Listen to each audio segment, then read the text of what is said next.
इस वीडियो के अंदर हम डिस्कस करेंगे कि कलेक्टिव बार्गेनिंग एजेंट क्या होता है, इसके क्या फंक्शंस हैं, इसका क्या प्रोसीजर होता है। सबसे पहले तो अगर हम देखें ना, ये जो वर्ड है ना कलेक्टिव बार्गेनिंग एजेंट, इसका क्या मतलब है। सबसे पहले तो हम बार्गेनिंग को देखते हैं। बार्गेनिंग का मतलब क्या होता है। हम अपनी आम रूटीन के अंदर जब शॉपिंग करते हैं, कोई चीज़ लेते हैं, तो हम ना बार्गेनिंग करते हैं, हम सौदेबाजी करते हैं, ठीक है ना।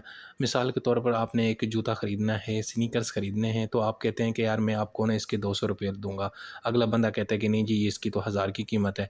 तो ये इस तरह करते, सौदा करते करते आप जो है ना 500 तक आ जाते हैं। यानी आप क्या करते हैं, उसकी कीमत कम करवाते हैं, यानी बार्गेनिंग करते हैं। इसका दूसरा मतलब ये होता है कि आप एक्चुअली निगोसिएशन कर रहे हैं, आप मुज़ाकरात कर रहे हैं, आप बातचीत कर रहे हैं। यानी आप सौदेबाजी करते हैं कि आपको उसका भी नुकसान ना हो, आपका भी ना नुकसान हो, यानी बीच में कोई सौदा आपका सेट हो जाए और आप किसी एक पॉइंट के ऊपर पहुंच जाएं, किसी एक एग्रीमेंट के ऊपर आप पहुंच जाएं, ठीक है ना। तो हम इसको बोलते हैं बार्गेनिंग। तो हम जिस तरह हम आम रूटीन में बार्गेनिंग करते हैं, इसी तरीके से ये जो ट्रेड यूनियन वाले हैं ना लोग, ये भी ना बार्गेनिंग करते हैं। किसके साथ? मैनेजमेंट के साथ। कौन सी मैनेजमेंट? जो कंपनी की होती है, ठीक है। जिस कंपनी में वो काम करते हैं, जिस इंडस्ट्री में वो काम करते हैं, उनके जो सेठ लोग होते हैं, जो मालिकान होते हैं, उसके साथ इनको बार्गेनिंग करनी पड़ती है। तो ये कब करनी पड़ती है? या जब कोई इनका इशू होता है, जब सैलरी का इशू आता है, काम का इशू आता है, छुट्टियों का इशू आता है, कोई फड्डा पड़ जाता है, कोई प्रॉब्लम हो जाता है, कोई एक्सीडेंट हो जाता है, कुछ भी हो जाता है। तो उस सूरत में क्या होता है कि ट्रेड यूनियन वाले क्या करते हैं, जाके कंपनी के जो मालिकान हैं, जो मैनेजमेंट है, जो मालिक हैं, जो ओनर्स हैं, उनके साथ क्या करते हैं, ये बार्गेनिंग करते हैं। तो बार्गेनिंग करने के लिए तो ना फिर जो ये इतने जो वर्कर्स होते हैं ना, उनका कोई एक एजेंट होना चाहिए, ठीक है ना। तो वो जो एजेंट है ना, उसको हम बोलते हैं कलेक्टिव बार्गेनिंग एजेंट। यानी कोई एक ऐसा शख्स या कोई ऐसी कंपनी, ओ सॉरी यूनियन, कोई ऐसी यूनियन जो सारे वर्कर्स के बिहाफ पे जाके मैनेजमेंट के साथ बार्गेनिंग करे, निगोसिएशन करे, बातचीत करे, कोई सेटलमेंट करे, तो हम उसको बोलते हैं कलेक्टिव बार्गेनिंग एजेंट। अब इसको मतलब इसका ये है कि कलेक्टिव बार्गेनिंग एजेंट एक्चुअली एक ट्रेड यूनियन होती है, जो किसी कंपनी के अंदर जो वर्कर्स हैं उनको रिप्रेजेंट करती है। जब भी मैनेजमेंट के साथ बातचीत होती है, नेगोशिएशन होती है, या मुज़ाकरात होते हैं। अब मैं आपको इस तरह समझाता हूँ कि मिसाल के तौर पर एक बहुत बड़ी इंडस्ट्री है और उसमें जो है ना 3 यूनियन काउंसिल्स हैं। कितनी हैं? 3 हैं, A B C। अब तीनों यूनियन काउंसिल तो जो है ना कलेक्टिव बार्गेनिंग एजेंट नहीं बन सकते, तो फिर उसके लिए एक इलेक्शन होगा या रेफरेंडम होगा। तो उसमें जनाब फिर कोई एक जनाब जो यूनियन है ना, वो जाके मैनेजमेंट के साथ बातचीत करेगी और वो जनाब जाके सारे मामला देखेगी। यानी तीनों यूनियन नहीं जाएंगी, उनमें से कोई एक यानी कि कलेक्टिव बार्गेनिंग एजेंट बन जाता है। वो actually so collective bargaining agent is actually A trade union. ऐसी ट्रेड यूनियन जो वर्कर्स के बिहाफ पे जाके मैनेजमेंट के साथ बार्गेनिंग करती है, गुफ्तगू करती है, मुज़ाकरात करती है, नेगोशिएशन करती है। ठीक हो गया जी। सो एक्चुअली ये ट्रेड यूनियन होती है। अब एक इदारा है, बहुत बड़ी फैक्ट्री है, उसके में बहुत सारी ट्रेड यूनियंस हैं, लेकिन सब ट्रेड यूनियन तो जाके ना मैनेजमेंट के साथ बात नहीं करते ना। तो उनमें कोई एक ट्रेड यूनियन जिसको ये कलेक्टिव बार्गेनिंग एजेंट का टाइटल देते हैं, रेफरेंडम करके, इलेक्शन करके, वो जाके मैनेजमेंट के साथ बातचीत करती है। तो हम उसको बोलते हैं कलेक्टिव बार्गेनिंग एजेंट। कलेक्टिव का मतलब है कि सबके बिहाफ पे मिल के कलेक्टिव बार्गेनिंग, मतलब जो नेगोशिएशन करे, एजेंट मतलब जो करने वाला हो। ठीक हो गया इसकी। So collective bargaining agent is a trade union. या दूसरा ये कि ये ट्रेड यूनियन की कोई फेडरेशन भी हो सकती है। अगर एक जगह पे 6 ट्रेड यूनियंस है ना, वो फिर अपनी कोई एक एसोसिएशन बना के उसमें अपनी एक एक ट्रेड यूनियन का एक एक रिप्रेजेंटेटिव, एक फेडरेशन, एक छोटी सी कमेटी बन के, वो भी जनाब as a collective bargaining agent बन के जनाब कंपनी के साथ जो है ना बात कर सकते हैं और वर्कर्स को रिप्रेजेंट कर सकते हैं। और बाकी कलेक्टिव बार्गेनिंग का मतलब क्या है? ये एक नेगोशिएशन का प्रोसेस होता है एम्प्लॉयज़ और वर्कर के बीच में। अगर कोई एम्प्लॉयमेंट की कंडीशंस हैं, कोई मसला है, कोई प्रॉब्लम है, कोई सैलरी का इशू है, कोई वर्किंग आवर्स का इशू है, वॉट एवर, ठीक है जी। तो इसको जनाब जो सेक्शन हमारा है ना 24, वो डील करता है पंजाब इंडस्ट्रियल एक्ट 2010 का। डेफिनेशन मैं आपको दोबारा बता देता हूँ। Collective bargaining agent is a union. जी जनाब, ये एक यूनियन होती है जो एक एक्सक्लूसिव अथॉरिटी रखती है to represent all employees of certain type within a company. अब एक कंपनी में बहुत सारे यूनियन होती हैं, लेकिन उन यूनियन में भी सिर्फ एक यूनियन जाके ना मैनेजमेंट को बात करती है और वर्कर को रिप्रेजेंट करती है। उस यूनियन को हम क्या बोलते हैं? Collective bargaining agent. ओके जी। अच्छा जी, तो ये एक्चुअली रिकॉग्नाइज्ड एंटिटी होती है और ये भी ट्रेड यूनियन होती है और ये ऑथराइज्ड होती है कि वो मैनेजमेंट के साथ नेगोशिएशन कर सकती है, मैनेजमेंट के साथ एग्रीमेंट कर सकती है, किसके बिहाफ पे एम्प्लॉयज़ जो मुलाज़मीन हैं, जो बेचारा मज़दूर है, जो फैक्ट्री में या इंडस्ट्री में या कंपनी में काम कर रहा है, ठीक है ना? सब यूनियन काउंसिल तो जाके एग्रीमेंट नहीं करेंगे ना, उन यूनियन काउंसिल में से भी एक यूनियन काउंसिल जाके बार्गेनिंग एजेंट बन के जो है ना मैनेजमेंट के साथ, इदारे के साथ, कंपनी के मालिकों के साथ, सेठ लोगों के साथ बातचीत करेगी। ठीक हो गया जी? अच्छा जी, अब इसकी अपॉइंटमेंट क्या होती है? इसका अपॉइंटमेंट के 2 तरीके हैं। एक तो है सिंगल ट्रेड यूनियन।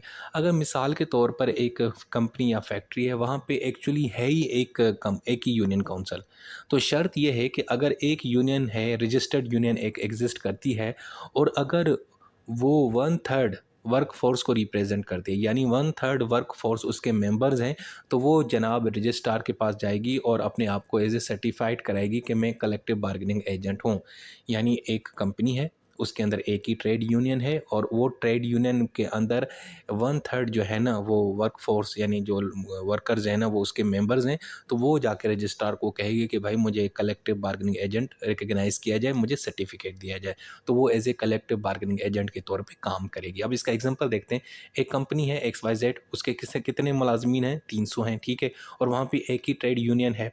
तो एक ट्रेड यूनियन के पास एटलीस्ट कितने मेंबरशिप होनी चाहिए? 1/3 ऑफ द वर्क फोर्स।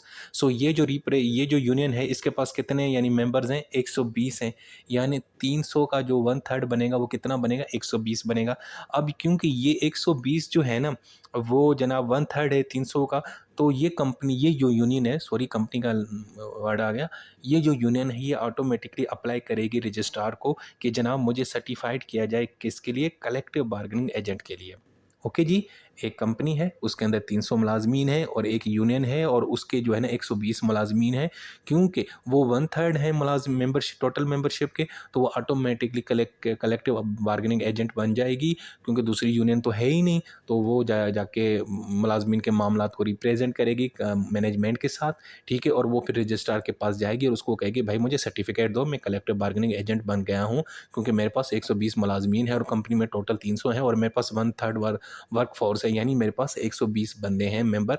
तो मैं जनाब मुलाजमीन और वर्क फोर्स की तरफ से रिप्रेजेंट करूँगी और मुझे प्लीज़ सर्टिफिकेट दें कलेक्टिव बार्गेनिंग एजेंट का। ठीक है जी, तो ये हो गया पहला सिनेरियो। अगर दूसरी कंडीशन ये है कि अगर एक से ज़्यादा ट्रेड यूनियंस है, मल्टीपल है, मिसाल के तौर पर एक जगह पे ना बहुत सारी हैं यूनियंस हैं, तो वहाँ पे शर्त ये है कि फिर वहाँ पे इलेक्शन होगा एक किस्म का, ठीक है? और उस इलेक्शन के लिए भी आपकी शर्त ये है कि अगर आप इलेक्शन लड़ना चाहते हैं तो वो एटलीस्ट एक यूनियन के पास कितने मेंबर होने चाहिए? 1/5 ऑफ द वर्क फोर्स। जब वो होंगे तो तभी जब आप इलेक्शन के लिए कॉल करेंगे, रिक्वेस्ट देंगे, उसके बाद इलेक्शन होगा। जो सबसे ज़्यादा यूनियन काउंसिल वोट यानी कि जो जो जीतेगी, हासिल करेगी, तो वो ऑटोमेटिकली क्या बन जाएगी? कलेक्टिव बार्गेनिंग एजेंट बन जाएगी। इसका एग्जांपल देखते हैं। एक कंपनी है उसके पास कितने मुलाज़मीन हैं? 500 और वहाँ पे कितनी यूनियन है? 3 है, ए, बी, सी। ए के पास कितने हैं? 120, बी के पास हैं 100 और सी के पास हैं 80 मुलाज़मीन की मेंबरशिप। ठीक है जी। अब क्योंकि सारी मुलाजमीन के पास एटलीस्ट कितने मुलाजमीन हैं? 1/5 हैं, यानी 100 में से यानी 50 में से वन हो यानी कि 500 हो सकते हैं, तो वो हैं। अब होगा ये कि जनाब ये जो है ना एक सीक्रेट जो है ना बैलेट के लिए ना रिक्वेस्ट करेंगे, यानी कि इलेक्शन करवाया जाए जो सीक्रेट होगा, किसी को पता नहीं चलेगा। जैसे सीक्रेट बैलेट होता है, बैलेट में डालेंगे वोट और किसी को पता नहीं चलेगा। अब होता ये है कि जब रिज़ल्ट इलेक्शन होता है तो ए को मिलते हैं 200, बी को मिलते हैं 150 और सी यूनियन को भी मिलते हैं कितने वोट? 150। अब सबसे ज़्यादा किसको वोट मिले? ए को मिले, तो इसका मतलब है कि a receive the highest number of votes and it is certified as the bargaining agent. तो यहाँ पे जनाब यूनियन ए जो है ना वो कलेक्टिव बार्गेनिंग एजेंट बन जाएगी। मैं इसको मज़ीद आसान कर देता हूँ कि यार अगर एक से ज़्यादा वहाँ पे होंगी ना यूनियन, उनका आपस में इलेक्शन कराओ, जो जिसको ज़्यादा वोट मिलेंगे वो कलेक्टिव बार्गेनिंग एजेंट बन जाएगी। ठीक हो गया? अच्छा जी, इनका मकसद क्या होता है कलेक्टिव बार्गेनिंग का? कलेक्टिव बार्गेनिंग का सबसे पहले मसला यानी कि सॉरी मसला आ गया, मकसद ये होता है कि इश्यू को हल करना है, जो कॉन्फ्लिक्ट है उसको रिज़ॉल्व करना है। दूसरा, जो रिलेशनशिप होते हैं, जो मामलात होते हैं, जो मैनेजमेंट और वर्कर उनको ज़रा ये बेहतर रखते हैं, डिस्प्यूट को रिज़ॉल्व करते हैं कंडीशंस और वेजेस के ज़रिए। अगर कंडीशन के ऊपर इश्यू है, सैलरी का इश्यू है, काम की नौयत का इश्यू है, तो ये उसको सेटल करते हैं। और दूसरा ये कि जो वर्कर के जो इंटरेस्ट होते हैं उनको ये प्रोटेक्ट करते हैं। और दूसरा दूसरा इसका मतलब होता है कि ट्रेड यूनियन के जो है ना की इन्वॉल्वमेंट को मेक श्योर करते हैं। जब कलेक्टिव बार्गेनिंग एजेंट बनता है ना, तो वो फिर मैनेजमेंट के साथ बातचीत करता है, तो इस तरह ट्रेड यूनियन वालों की इन्वॉल्वमेंट शुरू हो जाती है मैनेजमेंट के मामलात के भी अंदर। ठीक है जी। अब इसके राइट्स क्या हैं कलेक्टिव बार्गेनिंग एजेंट के? सबसे पहले नेगोशिएशन अथॉरिटी, जनाब आप इसी से बात कर सकते हैं। इनके पास ये अथॉरिटी होती है कि वर्कर्स के बिहाफ के पे आप इनके साथ नेगोशिएट कर सकते हैं, इनका ये राइट है। दूसरा, ये कलेक्टिव बार्गेनिंग करेंगे, नेगोशिएशन करेंगे, सौदेबाजी करेंगे, आपको ये वर्कर्स को रिप्रेजेंट करेंगे। ठीक है, कोई भी मामला होता है, कोई भी मुकदमा होगा, कोई भी कमेटी में बुलाया जाएगा, कहीं पे भी जाएगा, तो ये कलेक्टिव बार्गेनिंग एजेंट जो होंगे वो जाके रिप्रेजेंट करेंगे वर्कर्स को। दूसरा ये कि जो स्ट्राइक है उसको डिक्लेयर करना है, जो भी है स्ट्राइक होगा नहीं होगा, ये सारे मामलात भी ये जो है ना कलेक्टिव बार्गेनिंग एजेंट देखता है। इसके अलावा ये जो है ना जो वर्कर्स के जो रिप्रेजेंटेटिव हैं उनको नॉमिनेट करते हैं। कुछ बोर्ड्स होते हैं जो ट्रस्टी होते हैं वेलफेयर इंस्टीट्यूशन के लिए, प्रोविडेंट फंड के, वर्कर्स के पार्टिसिपेशन फंड्स के। वहाँ पे अगर कोई आपने मेंबर्स लगाने हैं वर्कर की तरफ से, तो उनको ये लोग नॉमिनेट करते हैं। इसके अलावा जो जो ऑडिट भी ये करवा सकते हैं, यानी कि ऐसा ऑडिट जिसका ताल्लुक वर्कर से हो उसके लिए ये ऑडिट भी करवा सकते हैं। दूसरा ये कि शॉप स्टीवर्ड नॉमिनेशन भी कर सकते हैं कि मैनेजमेंट और वर्करों के बीच में अगर कोई मसला चल रहा है तो उनके बीच में कोई सालसी करने के लिए जो बीच वाला बंदा होगा उसको यानी कि ये जनाब हायर कर सकते हैं। हायर मतलब इसको अनाउंस कर सकते हैं, नॉमिनेट कर सकते हैं। ठीक है। दूसरा ये कि जो भी लीगल प्रोसीडिंग होगी वो यही फेस करेंगे। अगर कोई इशू चल रहा है क्या अदालत के अंदर, और जो यूनियन वाले हैं उनको पेश होना चाहिए अदालत के अंदर, तो यूनियन वाले सारे तो नहीं होंगे, लेकिन उनकी जगह सिर्फ ये जो एजेंट हो गए होंगे ये यानी कि पेश होंगे अदालत के अंदर। अच्छा जी, अब इनके फ़र्ज़ क्या हैं? इनकी सबसे पहली जो ड्यूटी है, फ़र्ज़ है, वो ये है, एक तो ये जनाब वर्करों के जो इंटरेस्ट है ना उनको ईमानदारी से रिप्रेजेंट करें। दूसरा कि जो भी निगोशिएशन बात होती है मैनेजमेंट के साथ गुफ्तगू होती है वो आके बाहर बताएं, ट्रांसपेरेंसी हो, झूठ ना बोलें। बाज़ औक़ात यहाँ पे ये होता है कि यूनियन वाले क्या कहते हैं मैनेजमेंट के साथ ना अंडर टेबल हाथ मिला देते हैं और उधर जाके वर्करों को कहते हैं कि बस ये नहीं हमारे मुतालबात मान ले, और उधर से मैनेजमेंट से ना कुछ पैसे ले लेते हैं।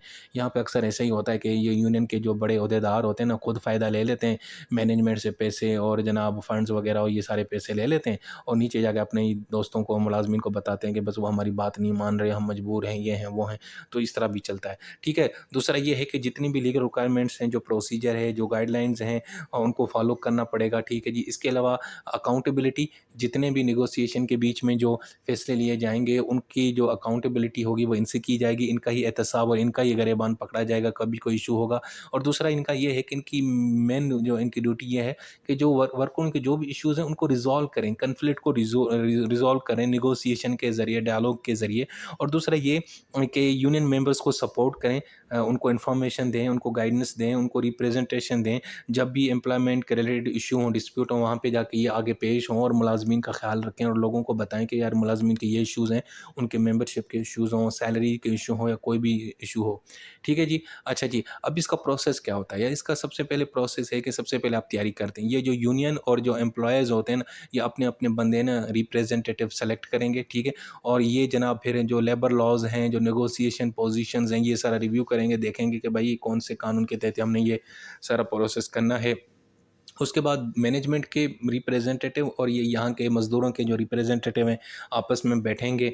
ठीक है। और कुछ ग्राउंड्स रूल्स बनाएंगे नेगोशिएशन के, मुज़ाकरात के क्या असूल्स होंगे, सौदेबाजी के क्या असूल्स होंगे।